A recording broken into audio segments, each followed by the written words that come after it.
Nós começamos na semana passada um estudo sobre a importância, ou alguns valores importantes dentro da igreja que vão dar a cara a essa igreja.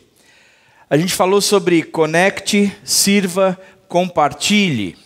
Nós entendemos que essa é a série que a gente tem que estudar pelos próximos dias, é hoje mais 2, e nós vamos trabalhar ou apresentar a razão de ser de cada um de nós dentro da nossa igreja. Semana passada a gente viu o acolhimento, mas nós vimos o acolhimento porque entendemos que uma cidade transformada por uma igreja acolhedora, que promove cura social e renovação cultural, é formada por autênticos discípulos de Cristo, e esses discípulos transformados por meio do ensino bíblico.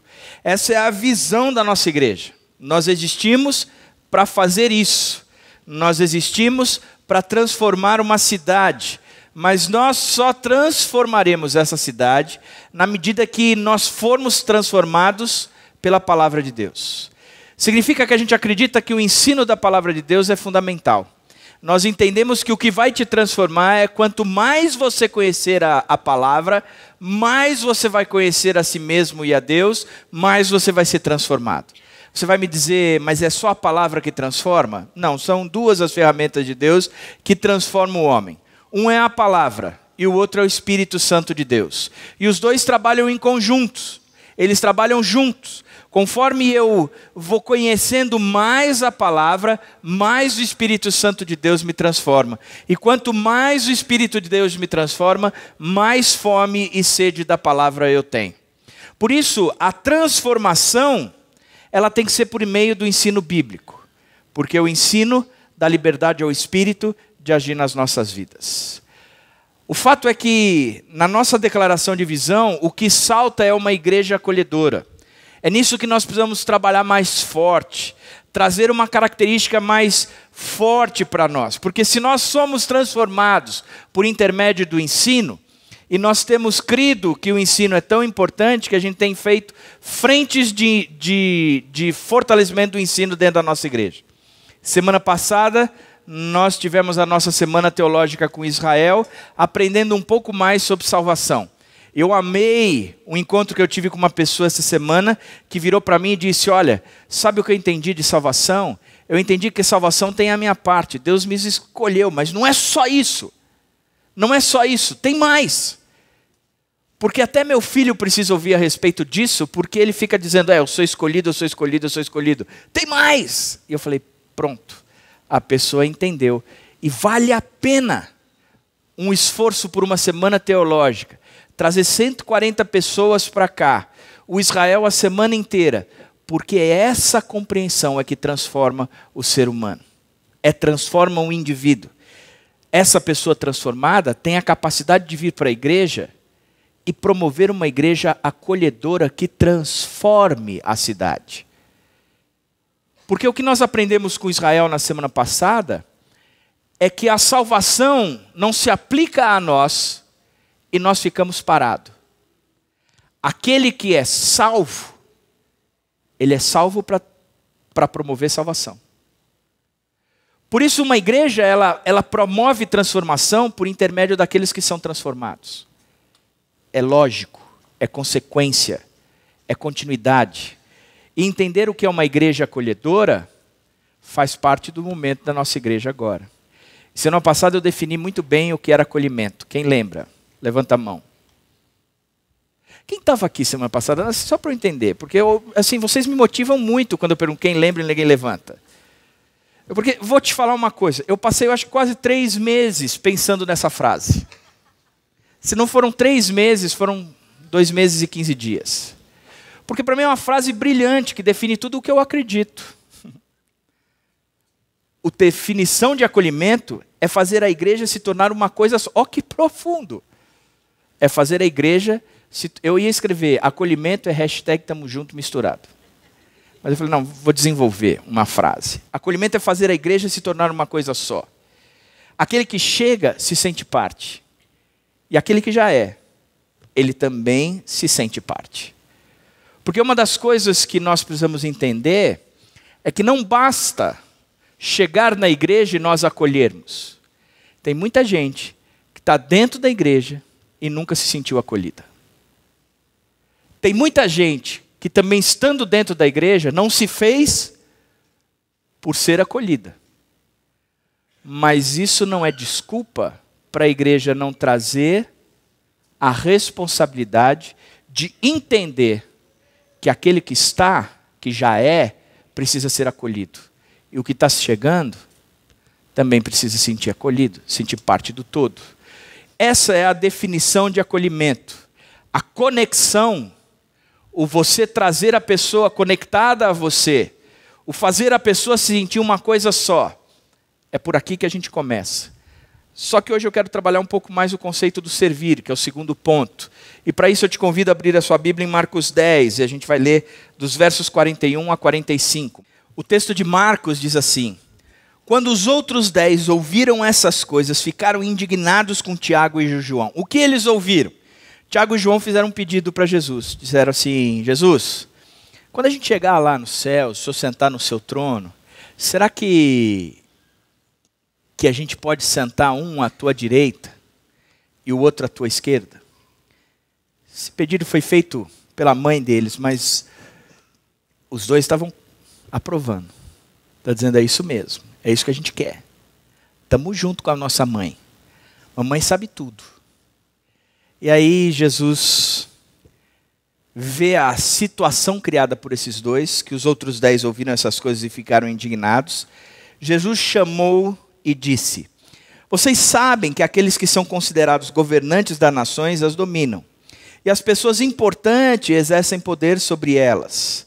Não será assim entre vocês. Ao contrário, quem quiser tornar-se importante entre vocês deverá ser servo. Quem quiser ser o primeiro deverá ser escravo de todos. Pois nem mesmo o Filho do Homem veio para ser servido, mas para servir e dar a sua vida em resgate por muitos.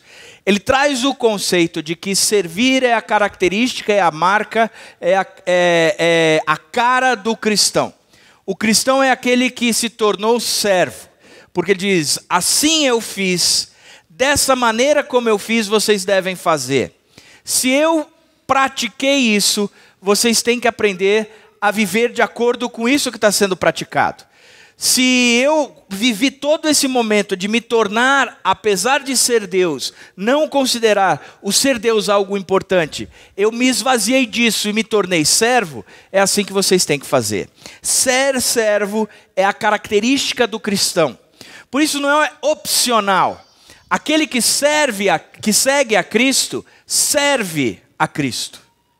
Aquele que vive a Cristo, serve o próximo. Porque o que a Bíblia nos apresenta desde o início, é que a salvação promove uma transformação tão grande na nossa vida, que nós passamos a amar o próximo como amamos a nós mesmos. E eu sempre disse que a equação do crescimento espiritual, se você quer perceber se você está ou não crescendo, se a sua liga com Deus tem promovido o crescimento espiritual necessário para a sua vida, você não deveria medir o quanto de Bíblia você lê e nem medir o quanto de oração você faz. Mas você deveria medir o quanto mais você tem amado o próximo. Porque é o amar o próximo que é demonstrado na sua vida que você tem crescido espiritualmente. Que a sua leitura de Bíblia e a sua oração tem sido efetiva. Porque eu aprendi a amar. Porque eu aprendi amando a perdoar. Porque eu aprendi a agregar. Eu aprendi a manter junto. Agora, isso só acontece quando a gente se torna servo. Por isso, a primeira característica é que ser servo, ele promove unidade. O ser servo promove unidade. Veja o que o texto diz. O texto diz o seguinte: quando os outros 10 ouviram essas coisas, eles ficaram indignados com Tiago e João. Eles ouviram o pedido de Tiago e João de que eles queriam ser os caras. Eles gostariam de estar sentado ao lado de Jesus, um à direita e o outro à esquerda, e Jesus cantando, esse cara são eles. Porque o que eles estavam desejosos era de obter o mais alto grau de glória, de posição, de status no reino dos céus. E o que Jesus ensina é que o fundamento da unidade é a humildade. O fundamento, o alicerce da unidade é a humildade. Na verdade, se nós queremos vencer o orgulho, se nós queremos se tornar pessoas humildes, o que precisamos, sem dúvida nenhuma, é começar a servir o outro. Muitos de nós olhamos para a nossa vida e dizemos: Senhor, o Senhor tem que quebrar o meu coração duro, altivo. A gente usa até palavras cristãs bonitas, né? O Senhor tem que quebrar o meu coração altivo. Sabe, Deus, eu sou prepotente, eu sou orgulhoso, me torna humilde. E você fica com o seu joelho dobrado no seu quarto, pedindo para Deus te tornar humilde, mudar você nessa pessoa orgulhosa numa pessoa humilde. E Deus está dizendo: você não está entendendo, vamos levantar, vamos sair desse quarto, porque a capacidade de ser humilde eu já te dei, vá servir o próximo. Quando você serve o próximo, se torna servo do próximo, você começa a viver humildade, porque ela quebra o orgulho. Olha o que o texto de Mateus 23, 10 a 12 diz: o maior entre vocês deverá ser servo, pois todo aquele que a si mesmo se exaltar será humilhado, e todo aquele que a si mesmo se humilhar será exaltado. Aquele que a si mesmo se humilhar será exaltado. E como é que se torna uma pessoa humilhada? O maior entre vocês deverá ser servo. É bíblico. O maior entre vocês deve ser servo, porque esse que se torna humilde será exaltado. O que se torna humilde é aquele que se torna servo. O interessante é que Deus nos equipa com dons, com habilidade e com capacidade para servir o próximo, de forma que as necessidades do próximo sejam atendidas. Olha um outro texto que eu acho bastante interessante, texto de Efésios 4, 11 e 13, ele diz o seguinte: e ele designou alguns para apóstolos, outros para profetas, outros para evangelistas e outros para pastores e mestres, com o fim de prepará-los santos para a obra do ministério, para que o corpo de Cristo seja edificado, até que todos alcancemos a unidade da fé e do conhecimento do Filho de Deus e cheguemos à maturidade, atingindo a medida da plenitude de Cristo. Muitos de nós olhamos para esse texto, o que nos chama a atenção é a divisão que existe de funções dentro da igreja. Olha só, existem apóstolos, existem profetas, existem evangelistas, existem pastores e mestres. Eu vou querer ser uma dessas coisas porque me dá a impressão que estes são os caras dentro da igreja. Imagina, eu me tornar apóstolo de uma igreja. Eu me tornar um evangelista de uma igreja. Na verdade, quando Paulo está descrevendo ou escrevendo esse texto, ele não está preocupado em trabalhar as funções dentro da igreja. Ele começa dizendo que Deus é que designou alguns. Essas funções são importantes. Mas ele não gasta o tempo dele, ou o foco dele, ou a energia dele, descrevendo que essas são as únicas funções, as funções exclusivas e a mais importante dentro da igreja. O foco dele foi: eu estou ilustrando algumas coisas porque eu tenho uma razão maior para explicar para vocês, porque o importante é o foco maior. E qual é o foco maior? O primeiro, olhando de trás para frente, é que a primeira razão de sermos é que devemos chegar à maturidade, atingindo a medida da plenitude de Cristo. Em outras palavras, o nosso alvo não é ser profeta, apóstolo, mestre, pastor, mas o nosso alvo é ser como Cristo, alcançar a medida da plenitude de Cristo.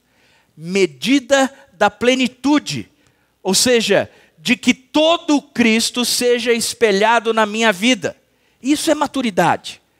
Quando a gente diz que a pessoa precisa crescer e se tornar maduro, ela precisa se tornar como Cristo, que é o exemplo maior de maturidade para nós, que é o exemplo que nós devemos buscar, que é o exemplo que eu tenho dentro da Bíblia, que eu posso dizer, eu vou seguir estas regras.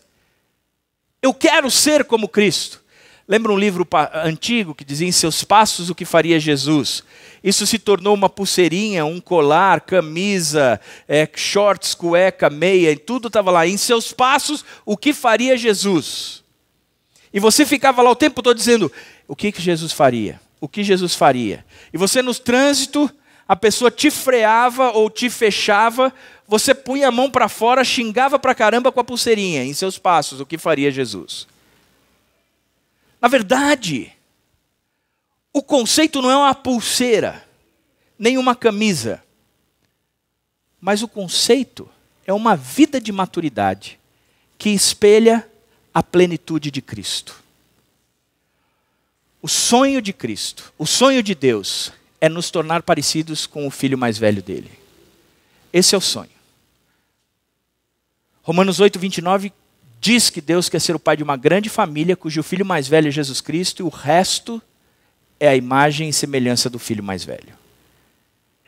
Por isso o foco, o alvo, o objetivo das nossas vidas é nos tornarmos parecidos com Cristo.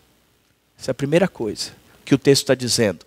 Indo de trás para frente, o texto diz também que o alvo é que todos sejamos como Cristo. Ele diz, para que o corpo de Cristo seja edificado, até que todos alcancemos a unidade da fé e do conhecimento do Filho de Deus. Nós seremos edificados conforme a fé aumenta nas nossas vidas, enquanto nós vamos conhecendo mais a Jesus Cristo. Mas isso não é uma tarefa para ser vivida isolado. Ele diz, é para que todos alcancem. Isso é tão bacana, porque vira e mexe eu digo para vocês, e ilustro dizendo que se eu fosse pegar um avião, e soubesse que esse avião ia cair numa ilha deserta, e eu pudesse levar um livro, o livro que eu levaria era como fazer um bote em 3 passos, de forma mais simples, para você poder fugir de uma ilha deserta sozinho. Esse é o livro que eu levaria. Porque esse livro me ajudaria naquela circunstância. Porque em nenhum momento a Bíblia, ela foi escrita para eu viver numa ilha isolada. Ela não serve para isso. Ela serve para quebrar o meu orgulho, para que eu saiba viver com você. E o que eu tenho visto no pequeno grupo é que ninguém percebe ou ninguém entendeu isso ainda nos pequenos grupos que eu frequento. Porque continua cada um olhando para si dizendo, na minha casa ninguém vai, na minha família ninguém mexe, Não é isso, isso é orgulho. Você não aprendeu a ser servo ainda. Porque o ser servo é você olhar para você mesmo e dizer, eu quero me tornar parecido com Jesus Cristo. E como Jesus Cristo é, eu quero acolher a todos. Porque o importante não é a minha casa. O importante não é o que eu sirvo em casa. O importante é eu te servir em nome de Jesus Cristo. Porque você precisa crescer e eu preciso crescer. Porque a impressão que nos dá é que chegar sozinho no fim da vida é uma derrota. Porque a vitória é chegarmos todos juntos. Não sei quantos de vocês assistiram Universidade Monstro, um filme bem cabeça, inteligente pra caramba, da Pixar. Tem 2 monstros, o Mike Wazowski e o James Sullivan, o Sully. Eles estão na universidade e o grupo, que era um grupo de derrotados, entra num campeonato. E o Mike e o Sully começam a brigar entre si, querendo provar quem é melhor um do que o outro. E tem mais 3 ou 4 integrantes do grupo. Numa das provas, a primeira prova, se eu não me engano, eles tinham que passar por um corredor coberto, assim, um túnel. E dentro do túnel tinha algumas armadilhas, eram bonecos, sei lá, que conforme encostava dava uma alergia. Aí crescia o beiço de um, a perna do outro, inchava, e ele não conseguia correr direito. Os dois, apostando corrida entre si, esquecem o restante do grupo e passam o túnel todinho, chegam lá todo inchado. Quando atravessam o túnel, eles começam a gritar, ganhamos, ganhamos, ganhamos. E o fiscal da prova diz, não, vocês não ganharam. Só ganha se a equipe chegar toda. E todas as outras equipes chegaram, e os últimos a chegar foi o restante da equipe dele, todos estrupiados. Isso eu fico pensando que o cristão de hoje em dia, ele tem muito essa característica de orgulho do Mike e do Sully. Porque eles não estão preocupados em fazer todo mundo chegar juntos. Eles estão preocupados em ser o vitorioso. Chegar lá na frente. Não importa se tem gente com ele ou não. E o cristianismo, ele diz, se essa é a sua cabeça, você está perdendo. Porque o importante é para que o corpo de Cristo seja edificado, até que todos alcancem o conhecimento, a unidade da fé e o conhecimento do Filho de Deus. Todos alcancem. Por isso, ele termina dizendo que ele dá dons para pessoas. Que aquilo que eu faço, não importa o dom que eu tenho, o dom que eu exerço, ele não me edifica, mas ele edifica o próximo. Porque dom não é para edificação própria. Dom é para edificação do próximo. Significa que para eu ser edificado, vocês precisam exercer os dons de vocês na minha vida. E para que vocês sejam edificados, eu preciso exercer o dom que eu tenho na vida de vocês. Só assim a gente coexiste e a gente alcança o propósito de Deus para nós, que é nos tornarmos juntos parecidos com Jesus Cristo. Por isso, o ser servo, ele promove unidade. Quem não serve, não promove unidade, desagrega. Desagrega. Isso em pequeno grupo está cheio. Gente que vai para pequeno grupo para ser servido. Não fica feliz com o tipo de serviço que tem do pequeno grupo. O que ele promove? Falatório, fofoca. Fica dizendo de tudo, desde a comida até o prato, o copo, a pessoa. Sabe o que é isso? É orgulho dando lugar ao diabo, promovendo desagregação. Por isso, ele designa pessoas, ele concede dons para que eu exerça, para que vocês cresçam. Para que vocês exerçam, para que todos nós cresçamos. Segunda característica do texto é que ser servo, ele promove unidade. Essa é a primeira característica. E a segunda é, ser servo promove trabalho em equipe. É lógico. É continuidade do que eu acabei de falar. Por isso, diz assim, não será assim entre vocês, ao contrário. Quem quiser tornar-se importante entre vocês deverá ser servo.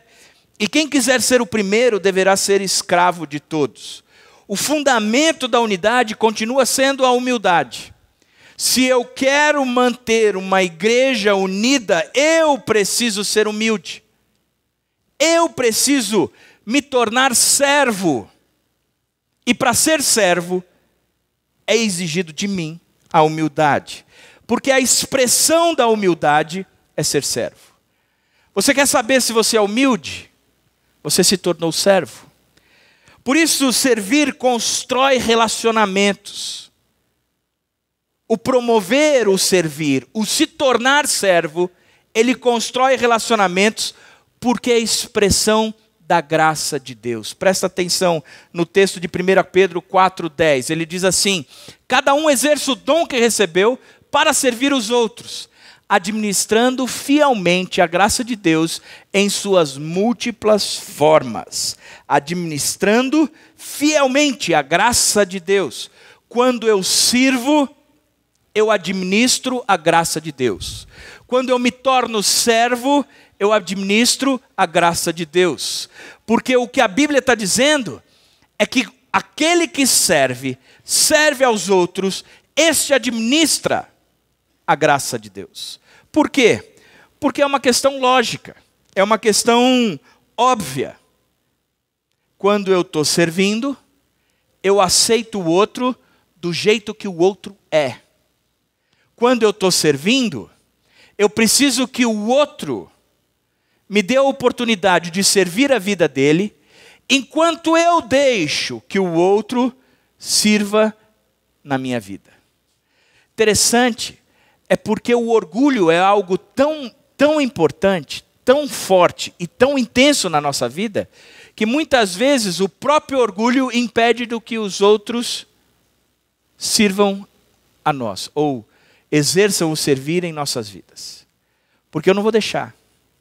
Já viu, você sai com alguém e você fala assim, deixa eu pagar sua pizza. Que isso? Imagina, onde já se viu, não vou deixar isso nunca.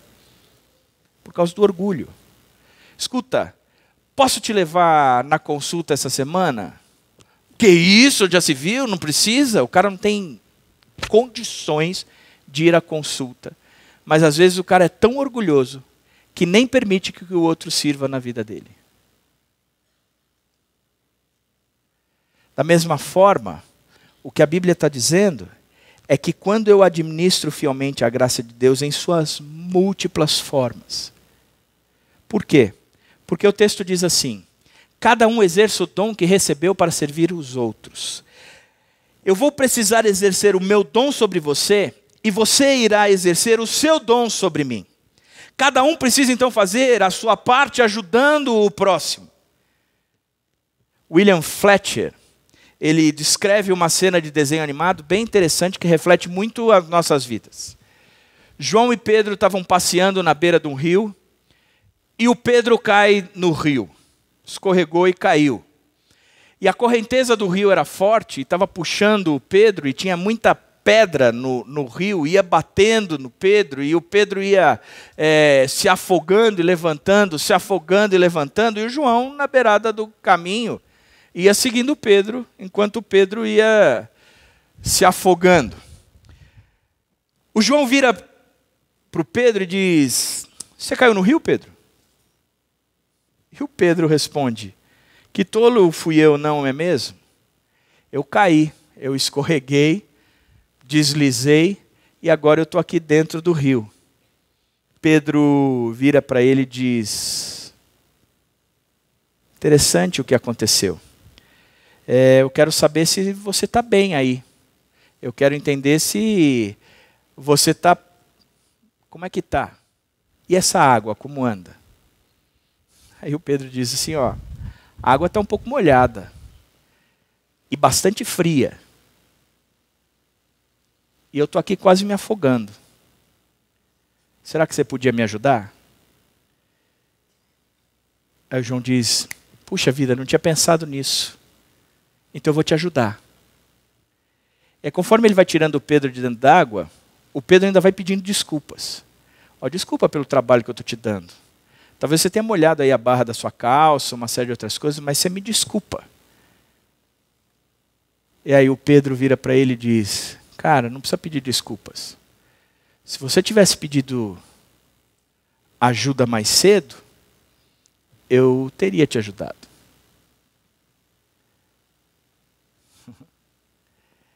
Sabe o que isso reflete? Reflete que a gente não tem ligado um alarme de sensibilidade quanto à carência dos outros. Eu gosto muito dos carros, o meu carro não tem, mas eu gosto muito dos carros que quando você dá ré, ele vai apitando quando vai chegando perto de algum obstáculo. Você liga a ré e você pode fechar os olhos, que vai pi, pi, pi, pi, pi, pi, pi. Aí sai um som. Chame o corretor de seguros.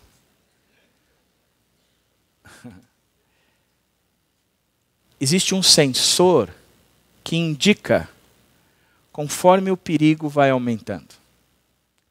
O problema, gente, é que a gente não tem esse sensor ligado. A gente não se preocupa com o próximo de fato. E nós muitas vezes nos tornamos tão orgulhosos que quando estoura alguma coisa na vida do outro, a gente diz, eu sabia, mas eu estou enxergando isso faz tempo. E a pessoa não muda. E a família não faz nada. Mas a responsabilidade é minha, segundo a Bíblia. Sou eu que tenho que servir o meu próximo, para que nós cheguemos juntos à medida da plenitude de Cristo. Por isso eu preciso olhar para o próximo e exercer o meu dom na vida dele. Eu preciso cuidar do meu próximo, zelar pela vida dele. O problema é que a gente não faz isso. Muito pelo contrário. O cara está indo de mal a pior no seu casamento e você está vendo o cara se estrumbicando no casamento.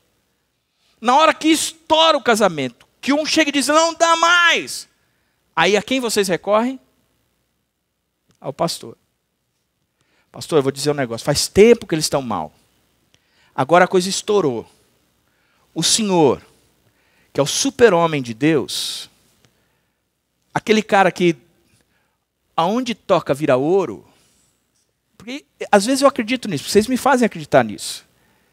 Porque quando chega comigo nessa situação é porque vocês estão crendo que sou eu capaz de transformar um casamento que há anos vem dado errado, que não foi feito nada, aí de repente chega André, ora, cara, eu não sei orar desse jeito como que vocês querem. Não ponham um peso maior sobre mim. Eu já carrego um peso grande. Para vocês querendo colocar um como se eu fosse a solução dos problemas. Não sou. Não sou. Inclusive, eu não sei nem como orar. Porque eu não sei o que pedir, a não ser Deus, quebra essas duas múmias. E quebra, Senhor, esse sujeito que viu que a coisa não ia bem e não fez nada.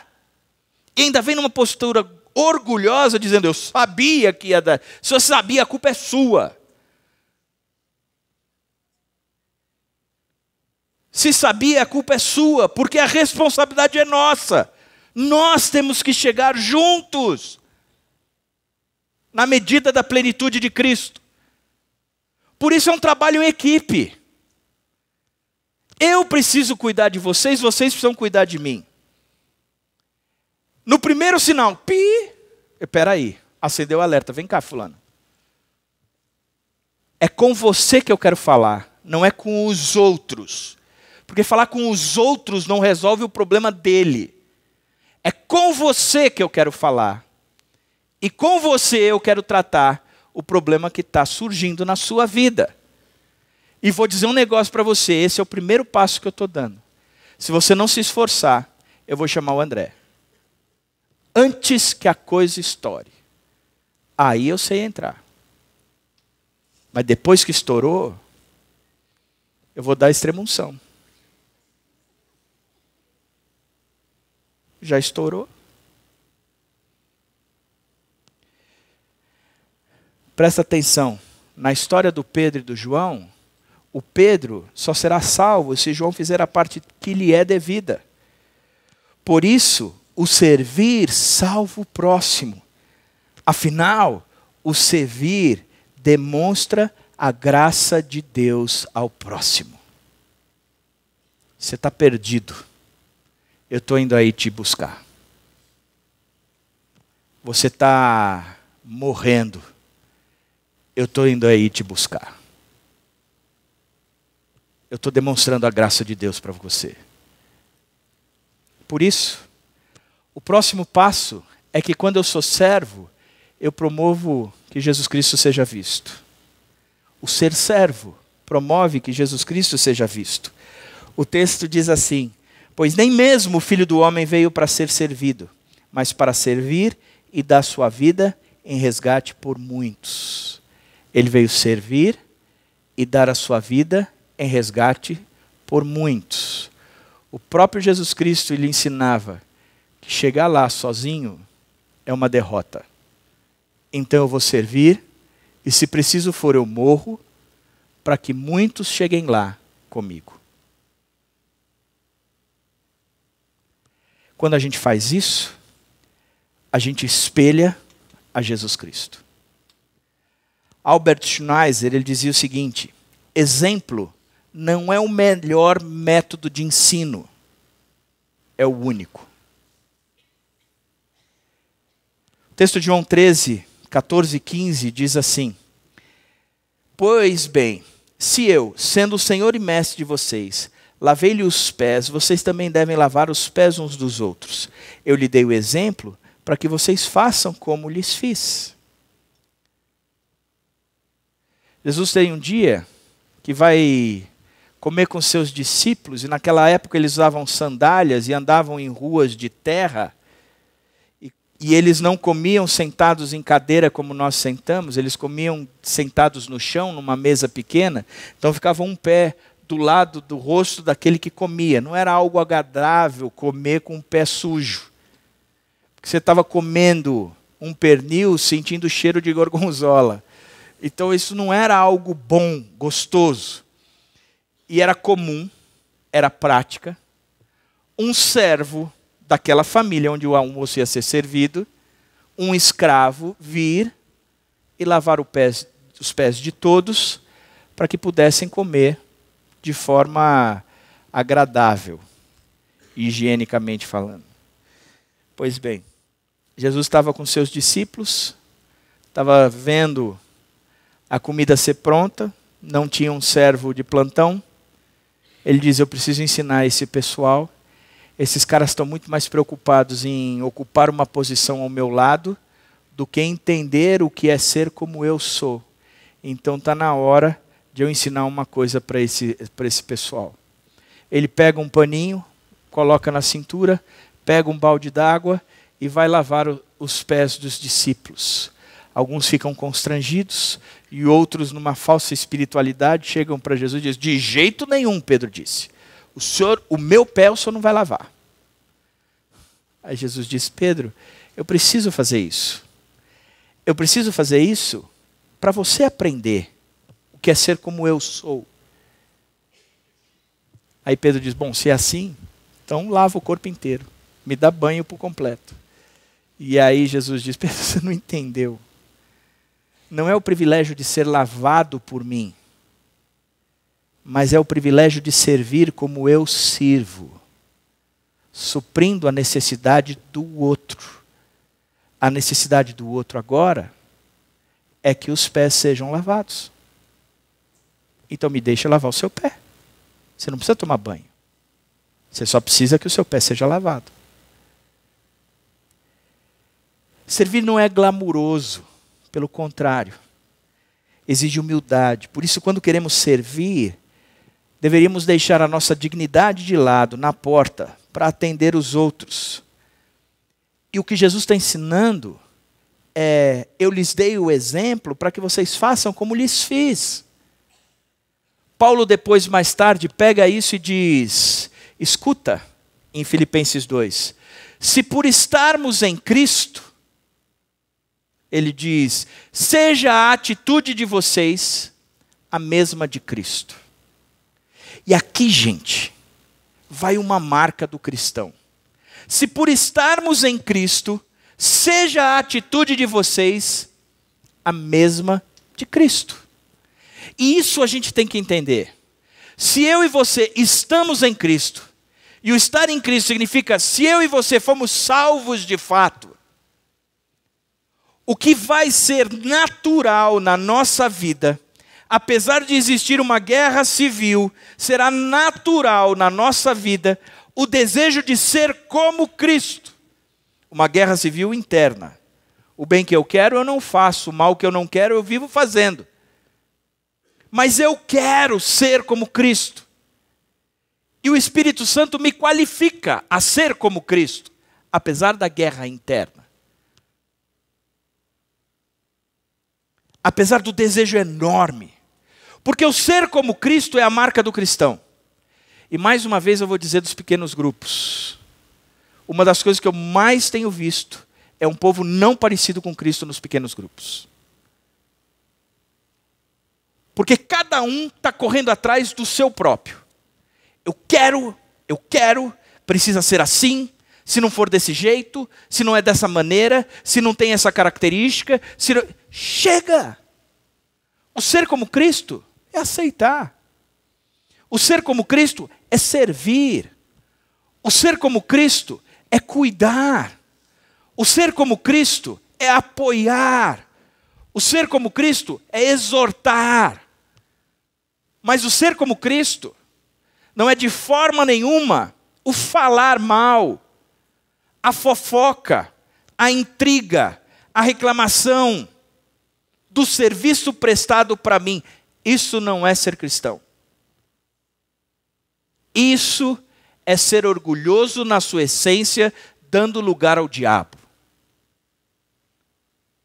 Não promove unidade, desagrega. O ser como Cristo, a pessoa olha para mim e diz: esse cara parece com Jesus Cristo. Esse cara parece com Jesus Cristo. Interessante que Richard Foster, ele diz uma afirmação muito interessante. Há uma diferença entre escolher servir ou escolher ser um servo. Quando eu escolho servir, eu mantenho o controle sobre quem eu escolho servir e quando eu quero servir. Mas quando eu escolho ser servo, eu desisti de todos os meus direitos e de todo o meu controle. Eu desisto de mim mesmo quando eu quero ser um servo. Porque eu não escolho a quem servir. Porque eu entendo que o fato de ser parecido com Cristo pode ser um sujeito com pé imundo ou pode ser um sujeito com pé feito, na melhor podóloga de vinhedo. O pé chega a cheirar talco Johnson. Esse é fácil de servir, mas eu não escolho. Eu não escolho a quem servir. Eu simplesmente sirvo. Porque eu resolvi ser servo, como Cristo é servo. Significa que o fato de ser servo, eu faço com que as outras pessoas enxerguem quem Cristo é. Enxerguem como Cristo vive. Na verdade, nós vivemos um período que o que falta é exemplos de Cristo. O que falta são cristãos verdadeiros, que espelham a Cristo, que demonstrem a Cristo, que vivam a Cristo. Por isso, a última característica, que é a conclusão final, é que ser servo promove mudança de vida. Ser servo, ele promove mudança de vida.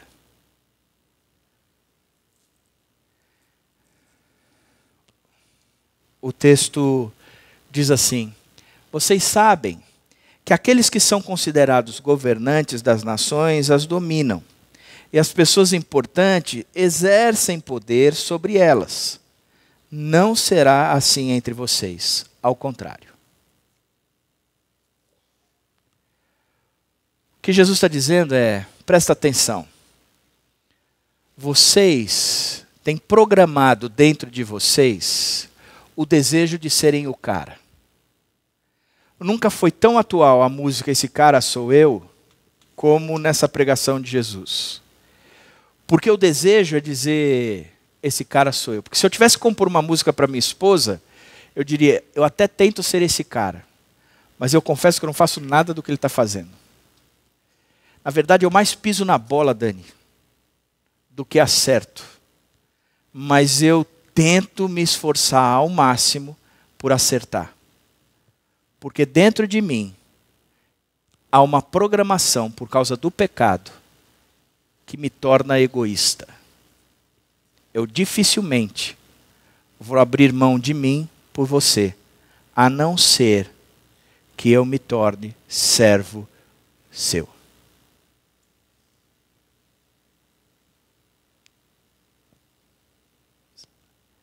E eu preciso mudar a minha vida para que eu possa te servir. Preciso mudar a maneira de pensar. Preciso ser transformado. O Espírito Santo de Deus precisa entrar na minha vida através da palavra de Deus e transformar o que a gente chama de Romanos 12, metanoia. Transformai-vos pela renovação da vossa mente. Eu preciso ser transformado. Eu preciso. Porque o default é ser orgulhoso. O default é ser egoísta. O que está programado em mim é buscar o meu próprio interesse. O que está programado em mim é que vocês me sirvam. O que está programado em mim é eu querer chegar em casa e a casa está do conforme que eu sempre desejei. Um ambiente de paz, harmonia, o jantar pronto, as crianças trocadas, banho tomado, tudo sossegado. Minha esposa só trazendo boas notícias. Minha sogra na casa dela.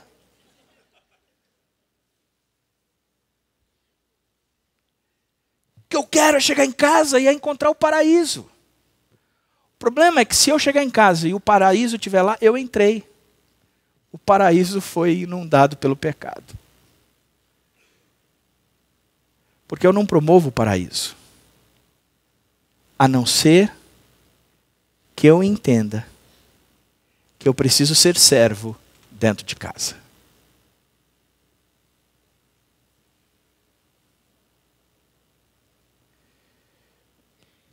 O texto de Paulo aos Efésios, no capítulo 4, verso 28, ele para mim descreve a característica maior da salvação.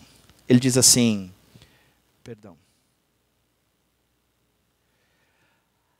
aquele que furtava,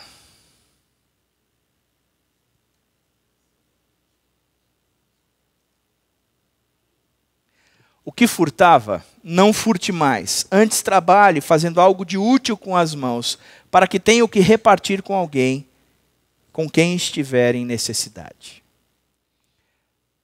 Essa para mim é a expressão máxima da salvação.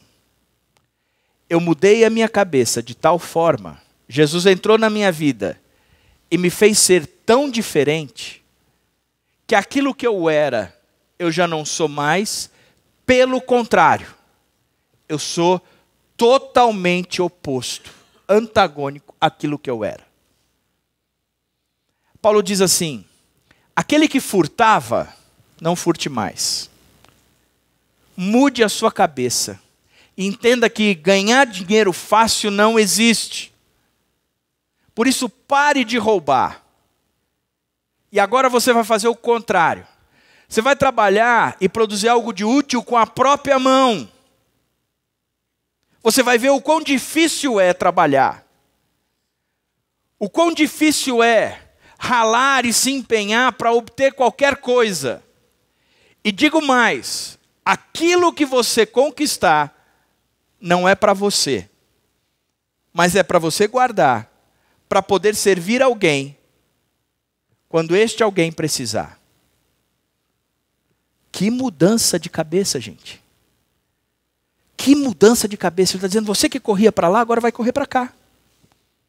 Você que agia dessa forma, agora vai agir assim. Você que se auto-beneficiava, agora vai ser um benefício ao próximo.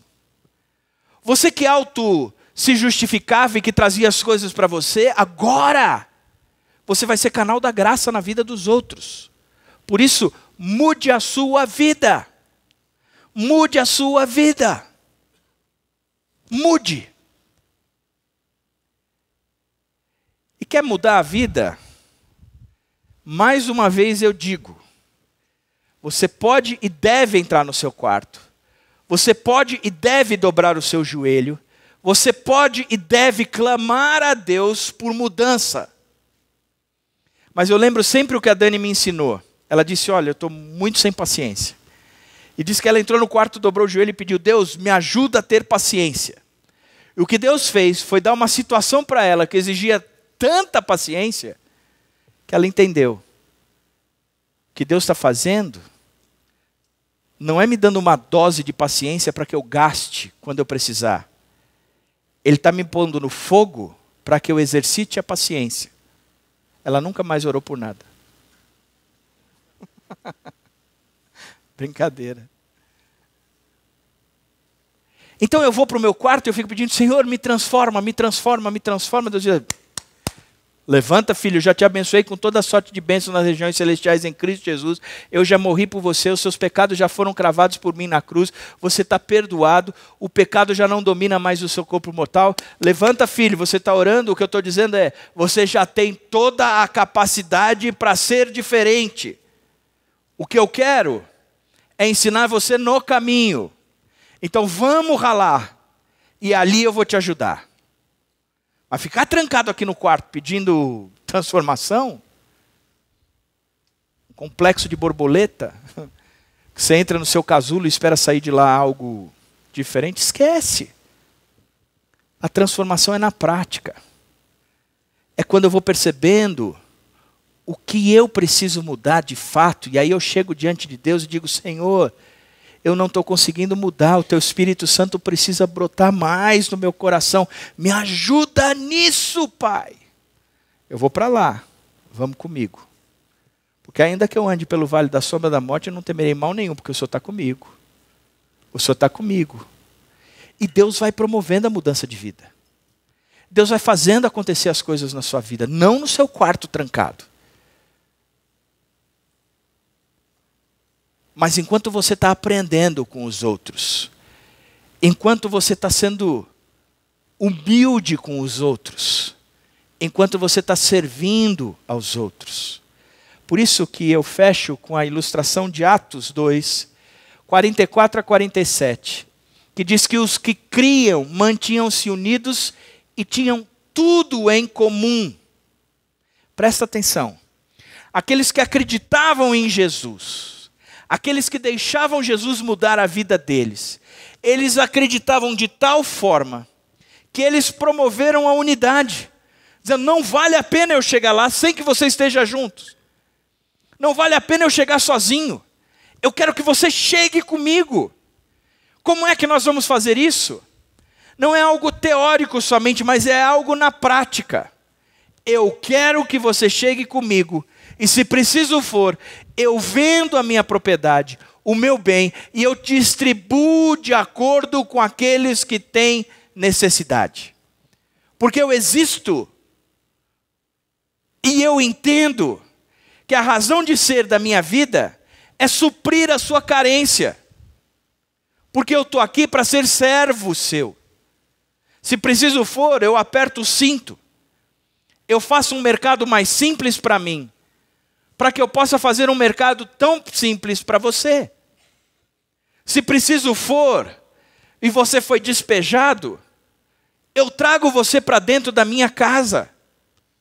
E não importa o tipo de prato que eu tenho. O que é importante, é que nós dois vamos comer no mesmo tipo de prato.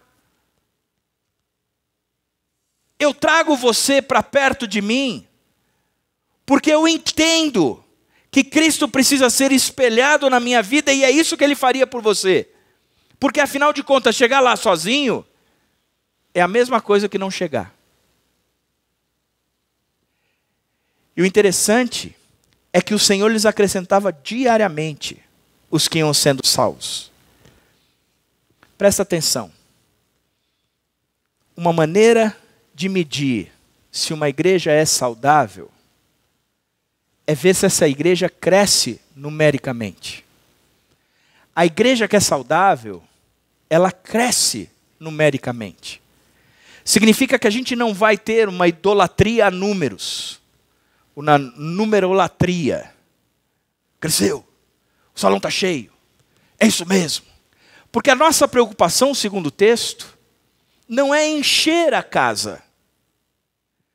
Porque essa é a preocupação e responsabilidade de Deus. E o Senhor lhes acrescentava diariamente os que iam sendo salvos. No crescimento da igreja, a responsabilidade e a parte de Deus é trazer os que são salvos. E como tudo no cristianismo, tem a parte de Deus e tem a minha parte. Não adianta só ser eleito, como a gente aprendeu com Israel. Salvação tem que se desenvolver. Então, a parte de Deus é fazer a igreja crescer numericamente. A nossa parte é servir o próximo. Se a gente não serve, a igreja não cresce. Porque o servir, o cuidar, o se aproximar, fazia com que esta igreja crescia na simpatia do povo. E por causa disso, e só por isso, o Senhor acrescentava diariamente os que iam sendo salvos. Se nós queremos ser uma igreja acolhedora, que transforma uma cidade, nós precisamos ser uma igreja que serve. De servos. Daqueles que optaram por servir, ser servo do próximo. Independente de quem é o próximo. E a gente faz isso, e o Senhor faz a parte dele. E a gente batalha nisso, e o Senhor batalha na parte dele. De forma sobrenatural, de forma espiritual, a gente vai crescendo. Por isso servir é importante para uma igreja acolhedora. Se a igreja não serve, a igreja não acolhe. Que Deus nos faça entender tudo isso. Essa é a nossa oração.